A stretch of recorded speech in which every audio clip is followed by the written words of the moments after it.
Salut à tous et bienvenue sur ma chaîne. Aujourd'hui, comme vous l'avez vu dans le titre, on se retrouve pour une analyse de rêve. Avant toute chose, je suis désolée si vous entendez quelques bruits derrière. J'ai de la compagnie. Le gros Nini est là avec sa maman, donc monsieur a chaud. Voilà, pour faire court. Il y a quelques mois de ça, j'avais fait une dernière vidéo au sujet des rêves et je vous avais proposé de me les noter en commentaire. Donc c'est cela que je vais tout simplement analyser avec vous. Si vous avez des rêves que vous aimeriez comprendre pourquoi vous faites ces rêves-ci et qu'est-ce que ça veut dire, je vous conseille de les mettre en commentaire et je les lirai lors de la prochaine vidéo et surtout je vous expliquerai ce que cela veut dire. Avant toute chose, pourquoi analyser les rêves? Les rêves sont un message de notre subconscient sur quelque chose qu'on a besoin de savoir ou de comprendre. Et du coup, si vous voulez en apprendre un petit peu plus sur vous-même, c'est important de savoir de quoi vous rêvez et pourquoi donc. Si vous ne vous souvenez jamais de vos rêves, j'ai un petit tips pour vous. Prenez de quoi écrire, un petit bloc-notes et un stylo sur votre table de nuit et dès que vous vous réveillez, vous allez vous souvenir tout de suite de vos rêves. Et vous vous dites peut-être que vous allez vous en souvenir,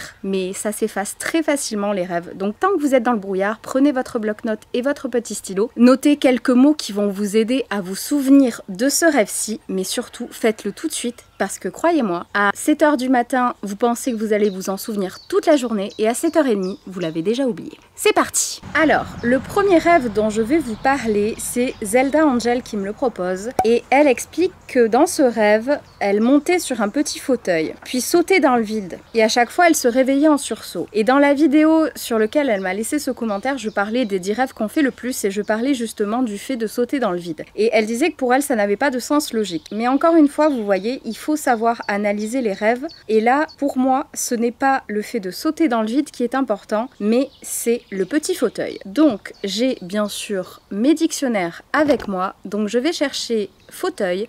Et je vous reprends tout de suite. Alors, le premier truc que j'ai trouvé, c'est meubles mobiliers. Et les meubles qui apparaissent dans nos rêves, particulièrement s'ils attirent notre attention, montrent souvent ce que nous pensons de notre famille et de la vie domestique, ainsi que des attitudes ou habitudes que nous avons de nous-mêmes. Et tu vois, le fait que tu sois sur ce fauteuil-ci et que tu parles du fait que tes parents se séparent juste avant, pour moi, clairement, si tu fuis cette situation, t'en as ras le cul. Tes parents, la séparation et compagnie, la vie de famille, t'en as peut-être un petit peu marre quand même. Chaise, fauteuil, peut indiquer que nous avons besoin d'une période de repos et de récupération. Donc pour moi, au moment où tu as fait ce rêve, tu en avais tout simplement ras-le-bol et tu avais besoin d'un petit peu de calme.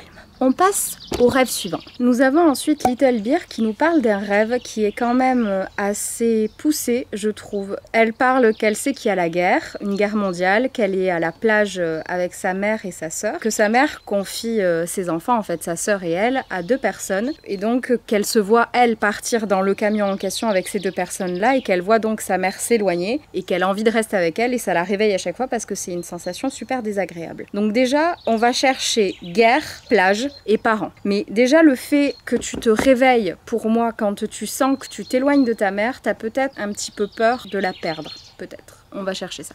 Alors, j'ai cherché d'abord guerre et j'ai pas trouvé. J'ai cherché bataille, il n'y avait pas non plus. Donc j'ai cherché le mal, le mauvais. Dans un rêve, sentir qu'il y a quelque chose qui ne va pas, que le mal est présent. Et pour moi, la guerre, ça veut clairement dire qu'il y a quelque chose de mauvais. Et c'est signe qu'on ressent quelque chose qui ne va pas dans notre vie et qu'il y a un problème quelque part. Donc je me demande si c'est pas lié justement à l'abandon que tu disais. On va chercher également abandon plus tard. Et là, je suis tombée sur plage. Donc être sur une plage en rêve démontre notre conscience d'une frontière entre l'émotion et la réalité, ainsi que notre capacité à rester en contact avec les éléments. Je suis en train de me demander s'il n'y a pas tout simplement une barrière qui est en train de se créer et que tu sens ta mère peut-être partir, peut-être eu des disputes avec elle, ou elle est occupée ou c'est toi qui es occupé, vous vous voyez moins, et du coup la plage symboliserait cette barrière. Peut-être que tu enfermes tes émotions en ce moment sur tout ça et qu'on te dit qu'il est peut-être temps de réouvrir tout ça, d'en parler avec ta mère, parce que franchement là, quand tu rêves comme ça, il vaut mieux, je pense, en parler à la personne concernée aussi, parce qu'il y a peut-être quelque chose que tu te caches à toi-même. Je suis en train de tomber sur abandonner. Dans le sens d'être rejeté, cela représente notre sentiment face au rejet quand nous étions jeunes. Par exemple, un enfant qui a été hospitalisé peut avoir des rêves d'abandon récurrents à l'âge adulte et éprouver des problèmes à faire des plans en vue d'un succès futur. Je pense sincèrement que tu te caches peut-être à toi-même que tu es triste face à la relation avec ta mère. Moi, j'irai parler à ma petite maman si c'est possible.